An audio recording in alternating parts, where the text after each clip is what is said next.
Buenos días, gracias por estar con nosotros nuevamente y bueno, hoy ya pasada la Navidad, que se la hayan pasado súper bien, pero todavía nos falta un poco y algo que es importante, no olvidar cuál es la razón del por qué es la Navidad.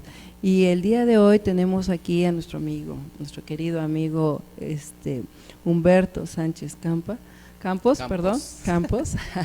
tan amigo que se me olvida, Sí. y que nos va a hablar acerca de algo que es bien impresionante. ¿Qué piensan los extraterrestres del Maestro Jesús?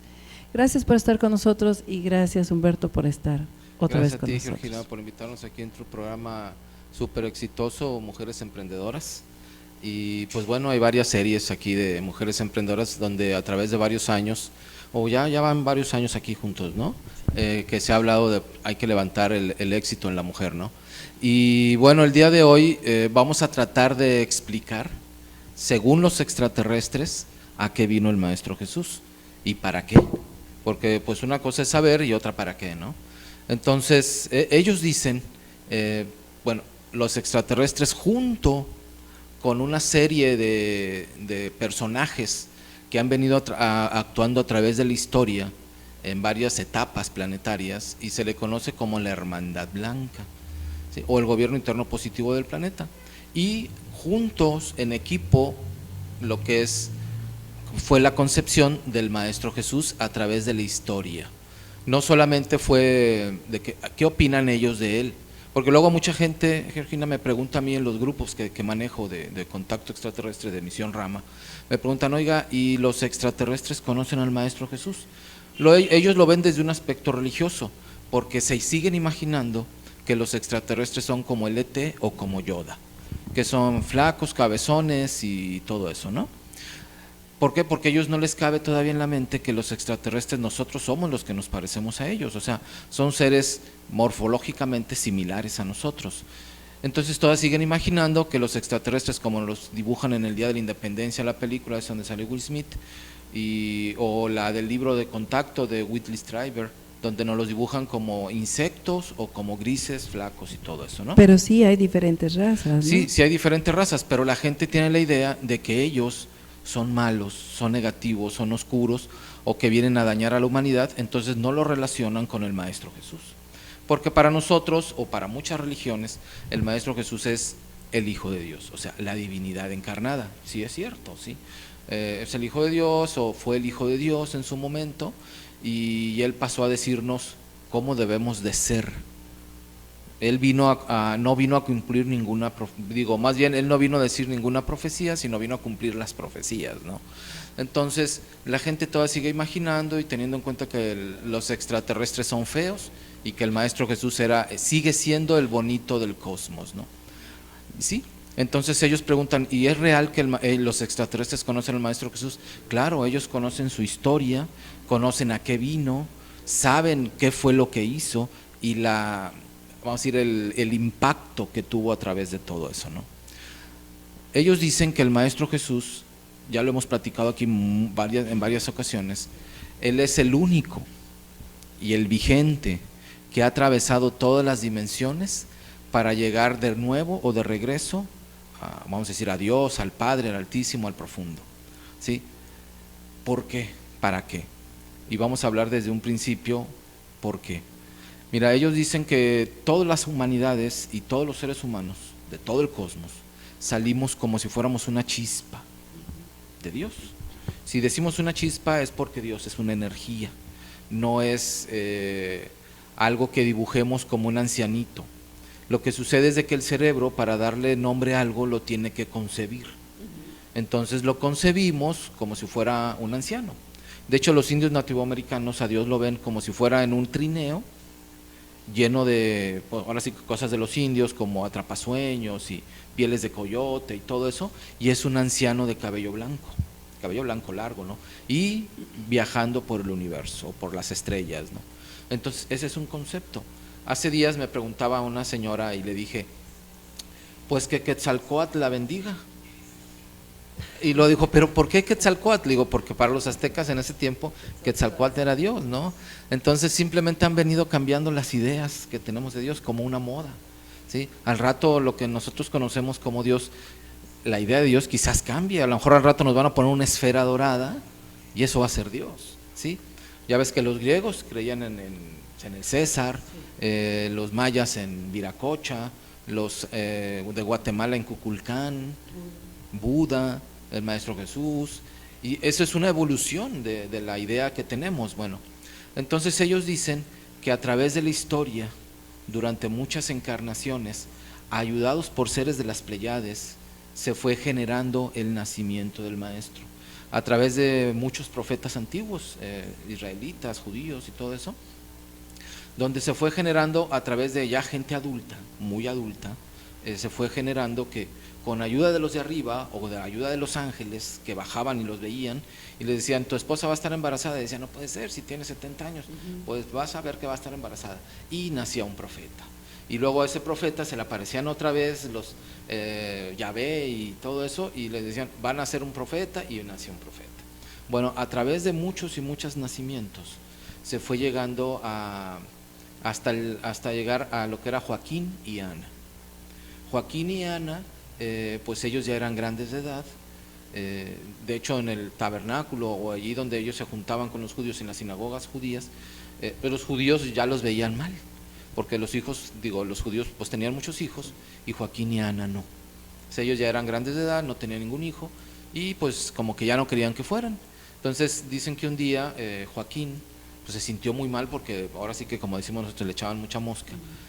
Y Ana pues no, decía, pues ya no puedo, ¿no? Ya soy grande, no puedo. Entonces un día se va a la montaña y se le aparece el ángel Gabriel. Y él lo vio con toda la magnificencia, un hombre alto, como un traje dorado, y pues se asustó cuando lo vio y le dijo, Joaquín, ¿qué tienes? Dijo, no, pues es que pues mis amigos ahora sí me echan mosca porque pues, mi esposa no ha tenido ningún hijo. Y le dijo, no te preocupes, ella ya está embarazada. Y él dijo, ¿cómo va a estar embarazada si ella ni yo ya ni nada, no? Dijo, tú no te preocupes, ve a la casa y ella en la puerta te va a decir. No puede ser, dijo, ve para allá. Y ya, él baja la montaña, va a la casa y en la entrada a Ana también se le había aparecido el ángel Gabriel y le dijo, ya estás embarazada. Y dijo, ¿cómo voy a estar embarazada? Lo mismo, ¿no? Si mi esposo y yo nada. Y dijo, pues ya estás embarazada, ya tienes unos días de embarazada. Dijo, no puede ser. Bueno, entonces llega Joaquín y le dice a Ana, Joaquín, se me apareció el ángel Gabriel, nos dijo esto, que yo ya estoy embarazada, pero también me dio unas recomendaciones, que el bebé o la bebé que naciera, a los 4 años la teníamos que entregar a la sinagoga o al templo, que yo la voy a tener que amamantar hasta los 4 años, para que ella no pase ninguna enfermedad en el futuro, y que le vamos a llamar María. Dijo, ¿a poco? Dijo, sí. Bueno, pasa el tiempo, da a luz, ella la amamanta hasta los 4 años, pues en aquellos tiempos las mujeres estaban más fuertes, ¿no? Entonces, pues tenían la fortaleza de hacer eso, porque ya ahorita muchas mujeres a los 70 años, pues ya, ahora sí que como dicen, tan secas, no se creen.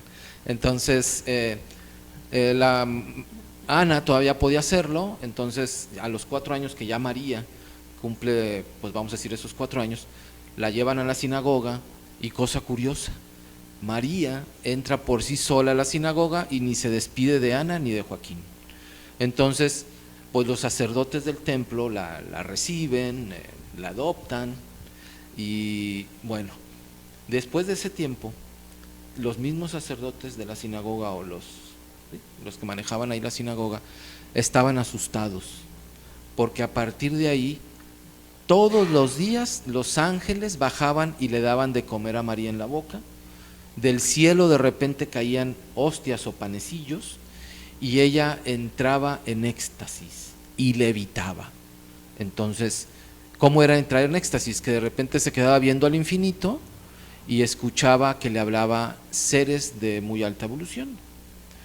Entonces los sacerdotes de la sinagoga estaban impresionados, estaban hasta cierto punto nerviosos, intimidados, porque decían, ¿qué onda con esta niña, no? Está sucediendo algo raro, y ellos nada más esperaron hasta que ella tuvo su primer regla para sacarla, ¿sí? Pero para eso, ya cuando ella cumplió 13 años, pues ya era una mujer ya hecha y derecha, sabían todos los quehaceres de una casa, por decirlo, porque en aquellos tiempos no había internet ni wifi ni nada, ¿no? Entonces se podían entretener en otras cosas que eran pues de mayor beneficio para ellas en aquellos tiempos, que era poder criar hijos y mantener una casa, ¿no? Porque el hombre salía a trabajar. Entonces para ella sus atributos eran esos, pero psíquicamente hablando, ella tenía pues, el don de la clarividencia, podía levitar, podía escuchar voces, podía ver las energías. Entonces una vez se le preguntó a los guías extraterrestres de la misión Rama y a la Hermandad Blanca, ¿quién era María? Entonces, todo esto va en base a por qué vino el Maestro Jesús, o sea, no crean que estoy echando rollo, ¿no? Porque pueden pensar, pero el Maestro Jesús, ¿qué onda? Bueno, entonces ellos dicen que María también cuando se concibió tenía que venir un espíritu muy fuerte, tenía que venir un espíritu muy poderoso, de mucha evolución, para recibir la energía que iba a venir. ¿Quién iba a venir?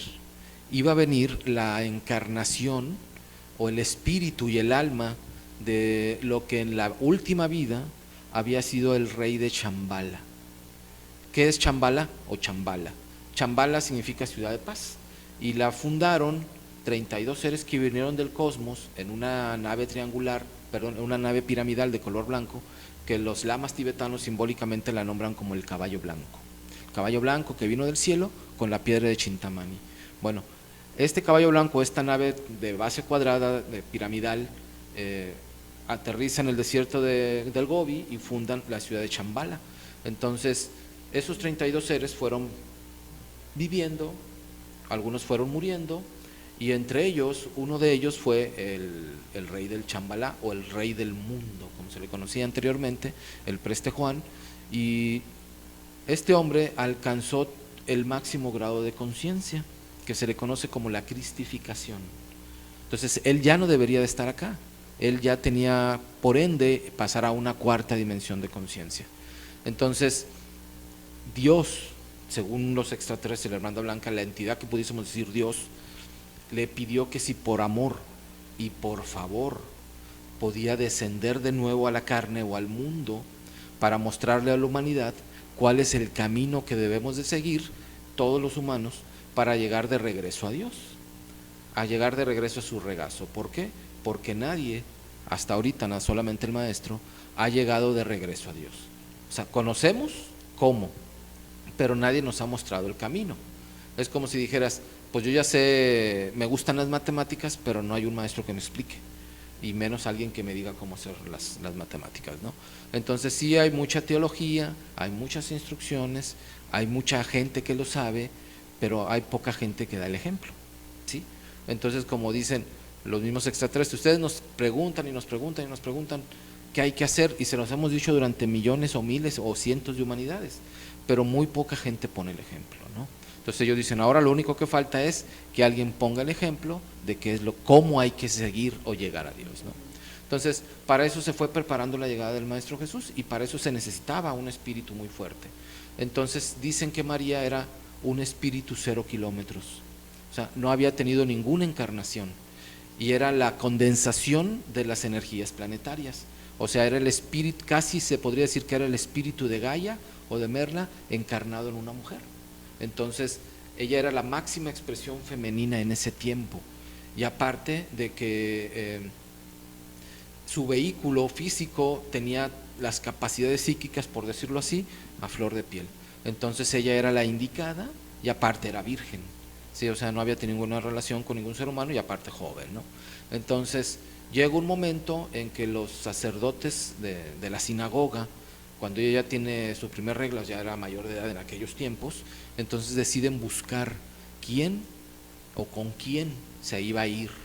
Entonces los sacerdotes de la sinagoga escogen deciden invitar a los viudos, a los casables, a los solteros y a los pues que ya habían sido divorciados, ¿no?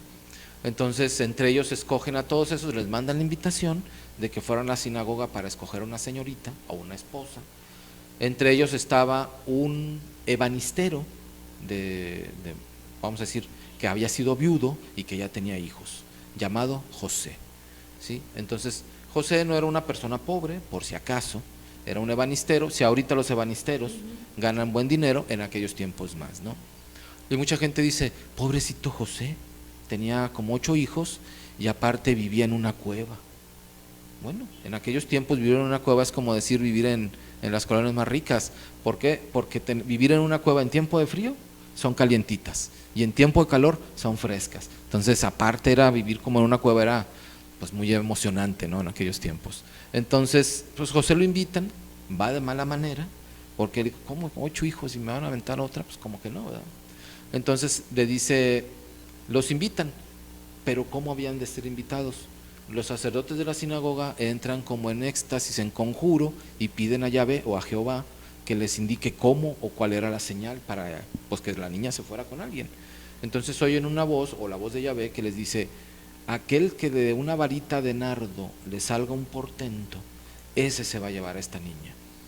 Entonces pues a todos los que invitan les dicen, tráiganse una varita de nardo, y la ponen aquí en el tabernáculo, aquí donde está donde todos ponían sus ofrendas.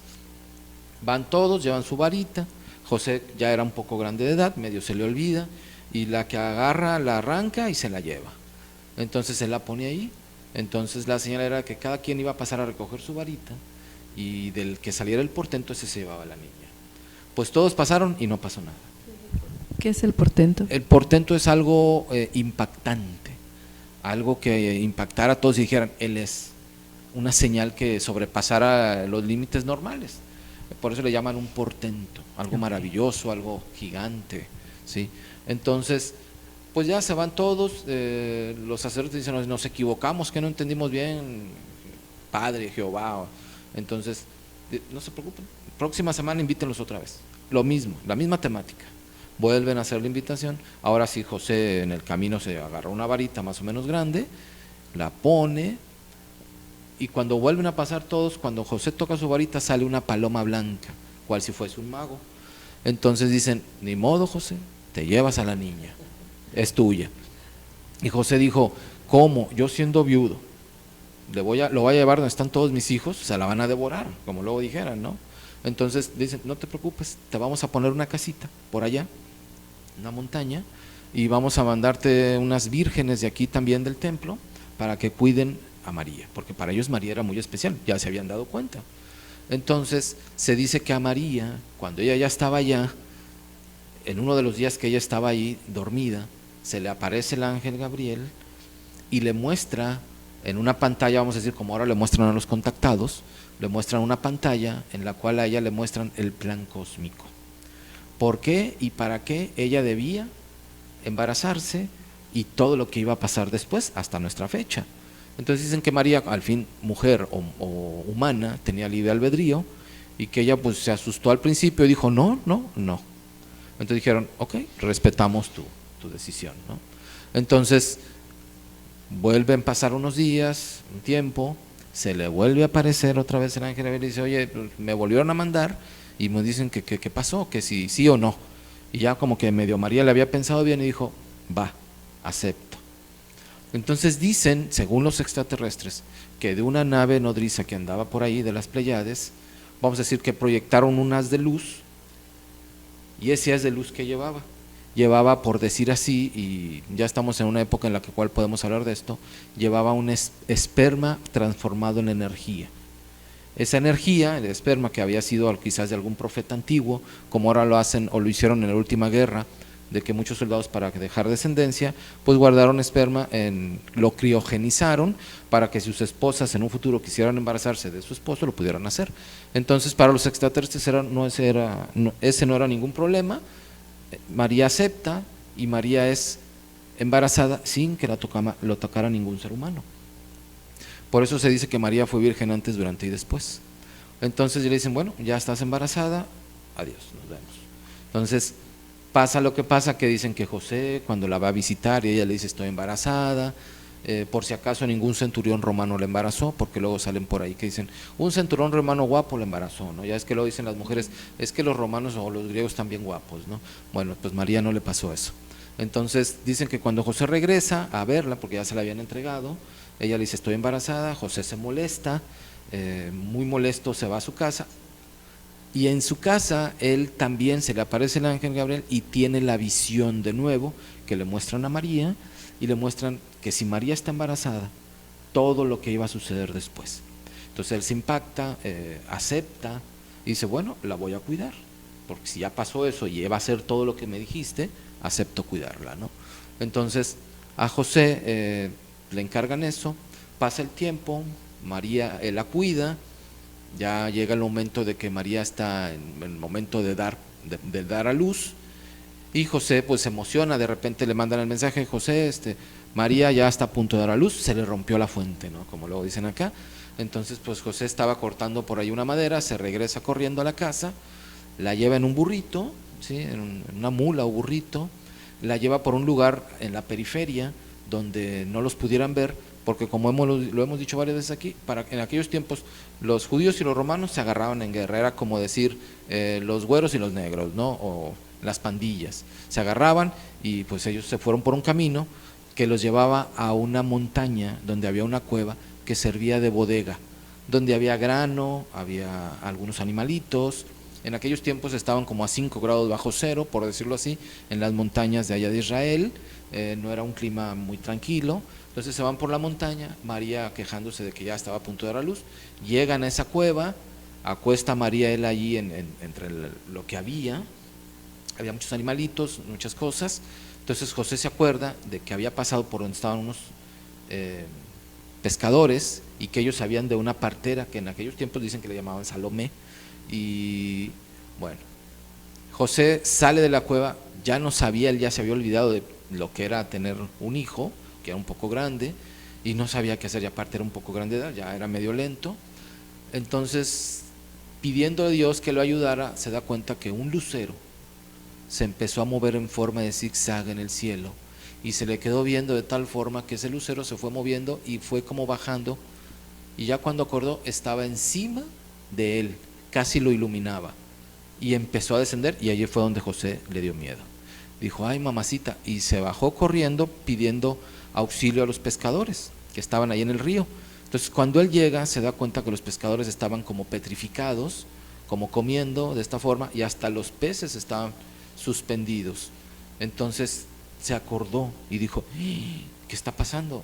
Y se regresó corriendo. En su vida llegó muy cansado a su casa, a la cueva, perdón, pero cuando él iba llegando vio cómo ese lucero descendía, casi se posaba encima de la montaña, y cuando él entra ve que sale un rayo de luz entre la cueva y aparecen 3 seres altos, blancos, medio barbados, con una túnica blanca, y se asusta y dijo ¿qué está pasando? Entonces estos seres mentalmente le dicen no te preocupes, venimos a ayudarte. Entonces uno se pone en la cabeza, uno se pone en un lado y otro se pone en el vientre. Entonces uno le toma la cabeza a María, el otro está irradiándole el vientre, y el otro, como si fuese los doctores filipinos que extraen tumores, que abren la piel sin necesidad de escapelo o de cuchillo, abren, meten, sacan el tumor y sacan sangre y sacan el tumor, ¿no? Bueno, en una especie de maestros de esos doctores filipinos, uno de estos seres, cual si fuera un cuchillo con un rayo de energía, abre el vientre de María, cual si fuera una cesárea cósmica, mete la mano, saca como una esfera de luz que poco a poco va tomando la forma de un bebé, lo entrega a María, pudorosamente le vuelven a cubrir su regazo, vuelve a cerrar energéticamente, pudorosamente le cierra el regazo, le cubre el regazo, le entrega el bebé, y María fue virgen. Por eso decimos, María fue virgen antes, ningún humano lo tocó, durante el dar a luz y después, porque ya no se volvió a casar, ¿sí? Ese bebé poco a poco fue tomando la forma de un bebé, y los maestros que vinieron del cielo, del espacio, del cosmos o de las estrellas, le rinden tributo, le dicen, él es el que debía de venir, y él es más que ni nosotros. Le rinden tributo, y así como llegaron, se desaparecieron. Entonces José se quedó pasmado, atónito, dijo, ¿qué está pasando?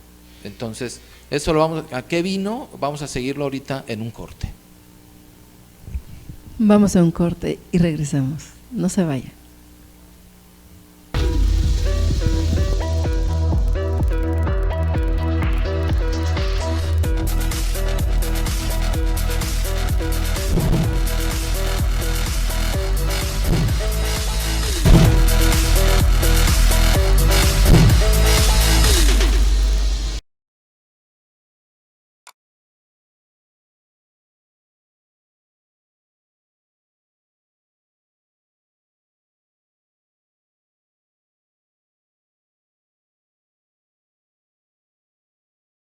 Otra vez mi tobillo se escapó y un café brindé en tu honor para hacer el día más largo.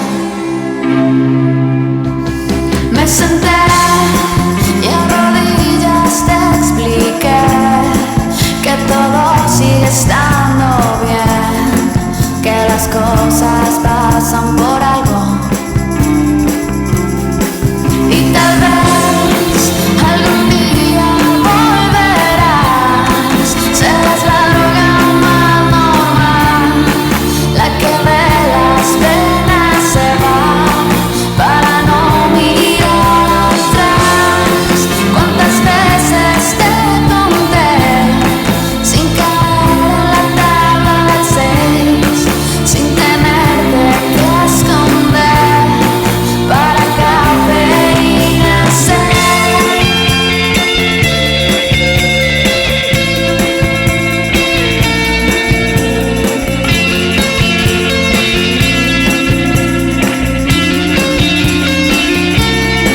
Te encontré o tal vez te aluciné.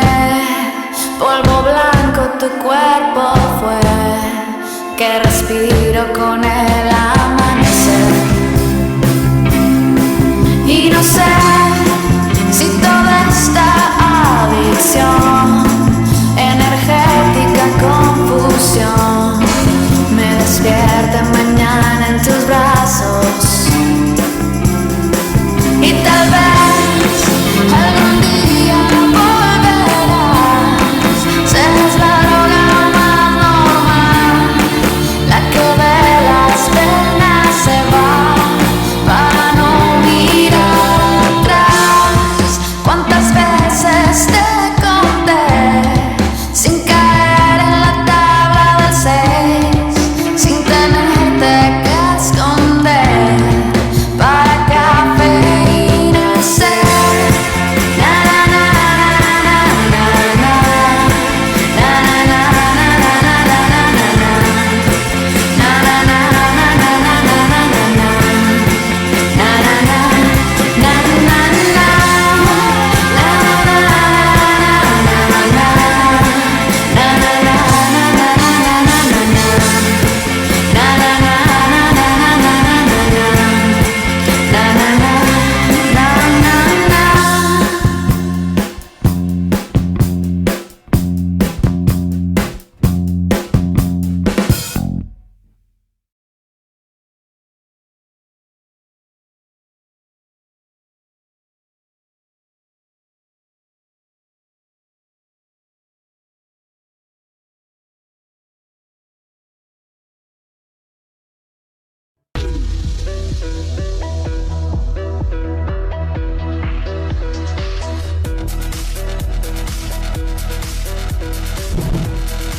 Bueno, ya de regreso, estábamos platicando ahorita aquí Georgina y yo de una persona, Jerónimo Flores y Ana Perla Chapa, que se acaba de ir, pues que ellos tienen el Omniclub Nuevo León y pues son gente que ya tiene, no sé, más de 20 años dentro de este rubro hablando de extraterrestres, son investigadores y un poco más, y bueno, mis saludos para ellos, Omniclub Nuevo León, Jerónimo Flores y de Ana Perla Chapa, que por ahí andan y siguen activos y Sí. son gente de mucho respeto en esa área, ¿no? Bueno, entonces Continuamos. continuamos y hablando de María, recordé algo antes de seguir. Fíjate, mucha gente en el mundo conoció a un japonés que por un accidente que cayó al mar y estuvo a punto de morir ahogado, al regresar él le llamó mucho la atención el poder del mar, el poder del agua. ¿De quién hablamos? De Masaru Emoto. Masaru Emoto. Bueno, ¿qué habló Masaru Emoto? Masaru Emoto habló de que el agua puede grabarse. Sí, Bueno, nosotros llamamos al planeta Tierra, pero debíamos llamarlo el planeta agua, sí. porque el 70% es agua y el otro 30% es tierra. Entonces, nosotros igual, nuestro cuerpo es, ahora sí que de los 4 elementos sería carbón, ¿no? Tierra. Entonces nosotros también somos tierra, pero el 70% de nosotros también está formado por agua. Entonces, los extraterrestres dicen, hablando de extraterrestres, se grabó a nivel sutil en el agua el mensaje cósmico de la humanidad. También el agua tiene un mensaje. Más allá del mensaje que nosotros le grabemos, el agua también tiene un mensaje, el mensaje cósmico. ¿Por qué? Porque los extraterrestres, conociendo que nosotros podemos hacer eso, inclusive en la magia, en el esoterismo, en la metafísica, te dicen que el agua nosotros la podemos grabar y ordenarle.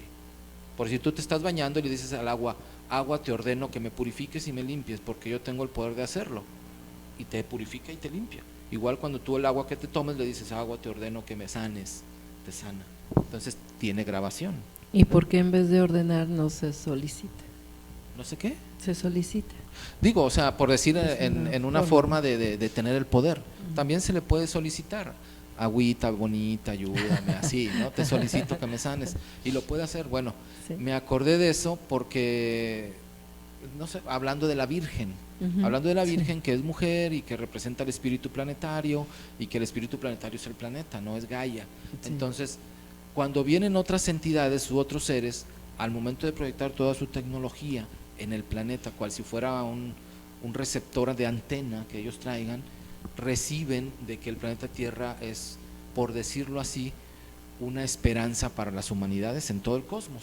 Entonces, ellos sabiendo que el ser humano tiene esa agua en su interior, y que si no hay agua, el ADN no existe, el ADN mitocondrial, se dieron cuenta, según análisis de la ciencia ahorita, bueno, hace como 10 años se nos decía que el 3% de nuestro ADN o el DNA está grabado con lo que nosotros somos, y el otro 95-97% era basura.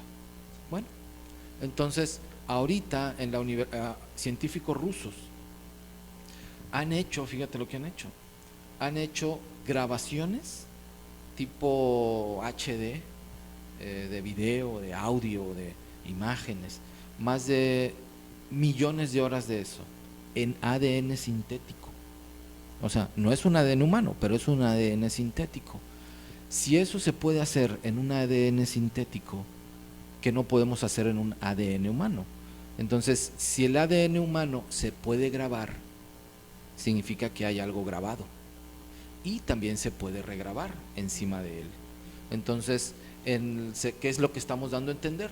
Que nuestro ADN define quiénes somos y define nuestro proceso.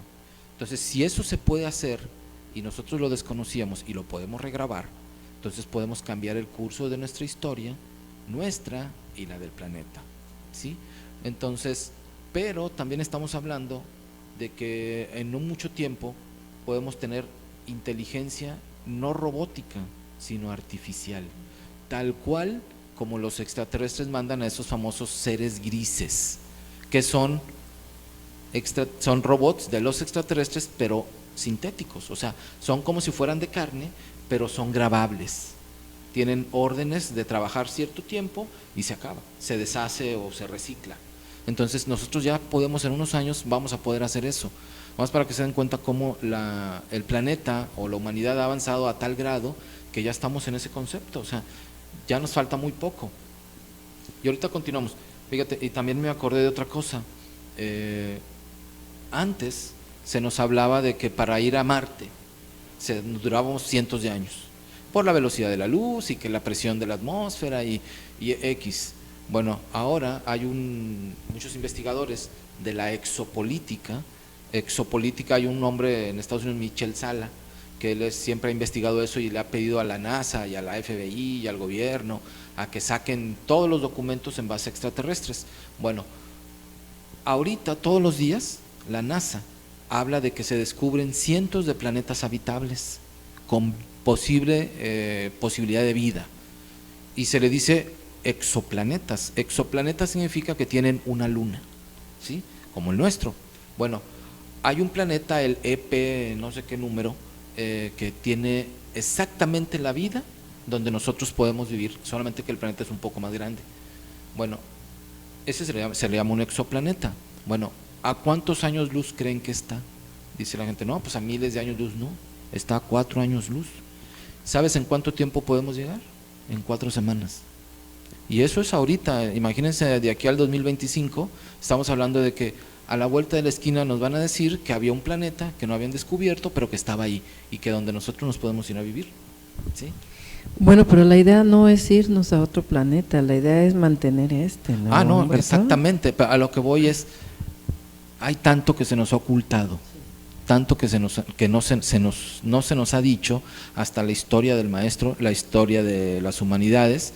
Entonces era nada más como un recordatorio de los avances que estamos llevando y que gracias a que la Virgen en aquel tiempo aceptó recibir esa energía que venía del cosmos y que se le iba a conocer como el Maestro Jesús, todo lo que ha sucedido, y eso es el plan cósmico, ir creciendo, madurando como humanidad a pesar de todo lo que nos haya pasado, ¿no?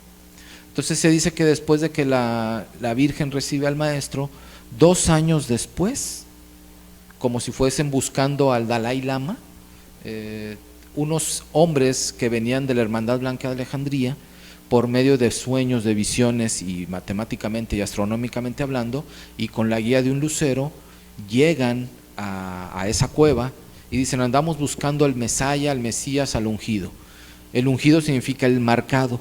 Entonces ellos traían profecías y habían tenido sueños, y no vinieron 3 magos o 3 reyes, eran 4, pero bueno, hay una historia muy interesante después del 4.º rey mago.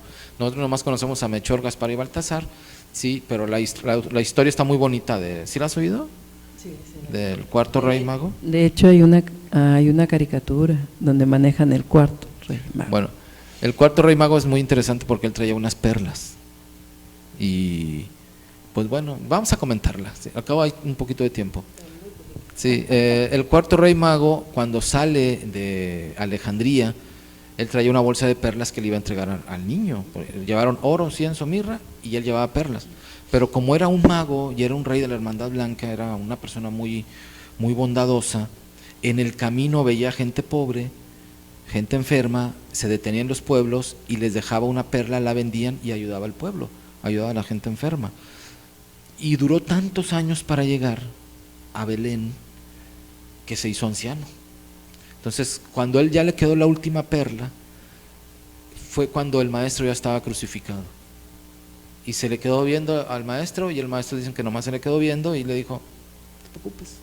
Entonces él en su cama, renta un cuartito por ahí, y en su cama estaba compungido, triste porque no había cumplido la misión, y dicen que el maestro se le apareció. Le dijo: no te preocupes, tú te vas conmigo. Dijo: ¿pero por qué? Porque tú hiciste a lo que yo vine. Tú le diste de comer al enfermo y le diste casa al que no tenía, y diste todo por los demás. Esa es mi misión, a eso vine, a enseñar eso a la gente. Entonces vámonos, y se lo llevó. Bueno, esa era la historia del 4.º rey mago, ¿no? Más o menos así, a grosso modo, en 2 minutos. Bueno, entonces dicen que María, llegan los reyes, y como si fuera el Dalai Lama, ellos venían trayendo detalles que le habían pertenecido en una vida pasada. El rey de Chambala había usado siempre una copa. Esta copa tenía la historia de que había sido cubierta con barro y que dentro traía un fragmento de un asteroide que era de la piedra de Chintamani, de un asteroide que se le había pegado a la nave que venían los 32 hermanos de la Hermandad Blanca, la trajeron al planeta Tierra, la siembran en el planeta Tierra, y era una piedra de color verdoso, que era de forma sextagonal, traía unos símbolos. Era una hermandad que había prometido cuidar a esta piedra, y la cuidan, la forran como si fuera una copa.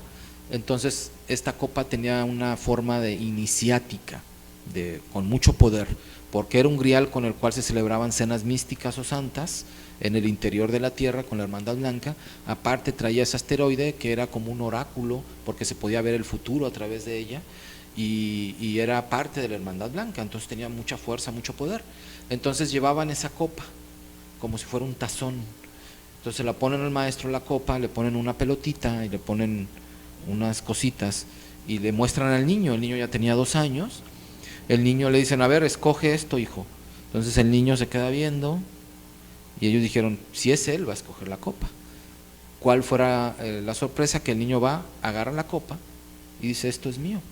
Entonces ellos se llenaron de emoción y dijeron, nuestro trabajo no fue en vano durante muchos años, Él es el que debía de venir y por el cual vinimos. Entonces, a partir de allí, el niño se queda con esa copa. Y esa famosa copa es el grial de la última cena, ¿sí? Y para la Hermandad Blanca y para muchos personajes a través de la historia hasta estos tiempos, el grial es como si fuera vamos a decir así, lo máximo o la meca de los arqueólogos, porque es lo máximo que ellos pudiesen encontrar. Bueno, ¿dónde está esa copa?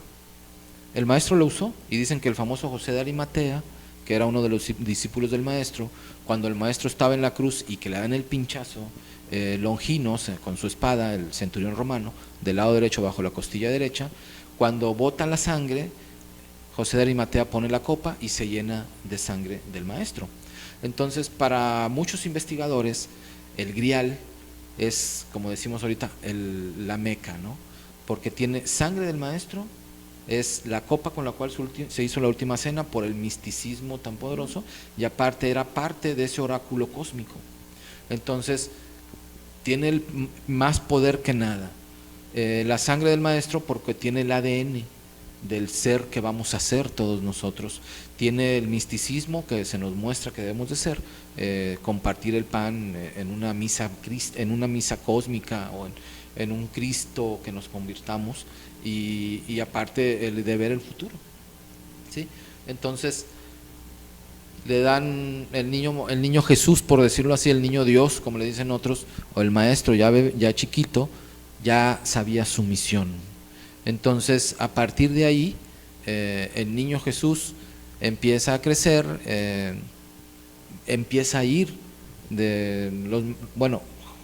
José y María lo empiezan a enseñar como si fuera un niño, a hablar de las escrituras, a hablar de los profetas, a hablar de la naturaleza. Se dicen que el niño Jesús, según los evangelios apócrifos, él hizo muchos milagros, aún siendo chiquito. E inclusive dicen que cometió muchas arbitrariedades, o sea, no era el niño Dios así como todos creemos.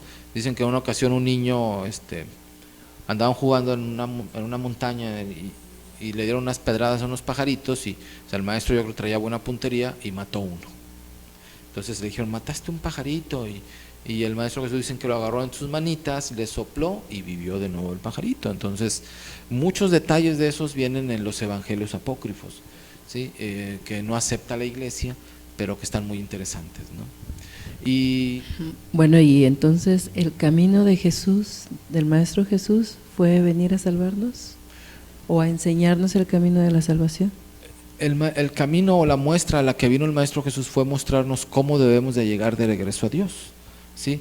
¿Cuáles son los pilares de la Hermandad Blanca, los pilares de la iglesia, los pilares de todo lo que es el conocimiento superior? Porque ya se nos acabó el tiempo, pero vamos, la próxima ocasión vamos a darle seguimiento a este tema cuando me vuelva a invitar para concluir. Eso lo dejamos picados. Bueno, los pilares son la bondad, la compasión, el amor, la fe, la esperanza. Se oye raro, dicen, pero ¿cómo ese señor habla de extraterrestres? Habla de la Hermandad Blanca, habla del Maestro Jesús como que es una capirotada, ¿no? Todo tiene un sentido si tú le encuentras la forma, ¿no? Entonces, el Maestro Jesús nos vino a enseñar esos pilares en los cuales podemos llegar de regreso a Dios, ¿no? Es la meditación, es la introspección, sí. Es la bondad, decíamos ahorita, la compasión, la espiritualidad, el misticismo, el servicio, la fe, la esperanza. Todo ese tipo de pilares son los que la humanidad normalmente no los vive. Pensamos que el vivir rápido y el tener, eso nos asegura un buen camino, ¿no? No, esos son los pilares, ¿sí? Y a eso vino el Maestro Jesús, a mostrarnos cuál es el camino para irnos de regreso a Dios, y nos mostró con su vida, que vamos a hablar en la siguiente ocasión.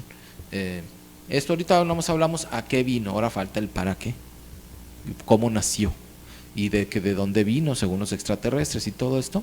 Entonces, en la próxima que me invites, Georgina, vamos a terminar o a concluir ese tema. ¿Hay esperanza para la humanidad? Todo el tiempo, de hecho, el maestro está a punto de regresar. Es más, vino de incógnito y se regresó en el 2012 como una forma de evaluación del planeta, más no de la humanidad. vino a evaluar el planeta, más no la humanidad. Se llevó algo del planeta, pero ya en cualquier momento regresa. Según nos dijeron que por el 2025, según nuestro calendario, porque estamos desfasados 8 años. O sea, ahorita estaríamos en el 2025, 2024, a punto de pasar al 2025, según el calendario real, no el calendario, ¿cómo se dice? Gregoriano. Pero sí, hay esperanza para la humanidad. De hecho, nosotros somos una esperanza para todo el cosmos, no nada más para la humanidad. Perfecto. Bueno, pues nos quedamos con la intriga. Vamos a dejar los picados. Y bueno, y ya se nos terminó el tiempo. Muchísimas gracias por escucharnos, por vernos. Gracias, Humberto. Gracias, Georgina. Y los invito el 21 y 22 de enero al 43 aniversario de la Misión Rama, que va a ser en Las Guitarritas, en el Cañón de las Guitarritas, en la Huasteca, en Santa Catarina, Nuevo León. Me pueden hablar a mi número de celular, es el 811-922-0339, o WhatsApp, como le llaman ahora, y por inbox o por WhatsApp me pueden hablar, y si alguien quiere ir, yo le digo cómo debe de ir. Aquí Georgina nos va a acompañar ese día y otras gentes más. Y gracias por invitarnos, Mujeres Emprendedoras, mucho éxito este año que viene, gracias por este año que terminó, y gracias, Georgina, por invitarme. Gracias, Humberto, gracias a todos ustedes, gracias a toda la gente bonita de Oaxaca que nos recibió, mil gracias a ustedes. Antes de concluir, gracias a regiovivo.tv, a los que lo organizan, y que sigan muchos años más en este espacio. Gracias. Gracias por tus deseos. Bendiciones para todos.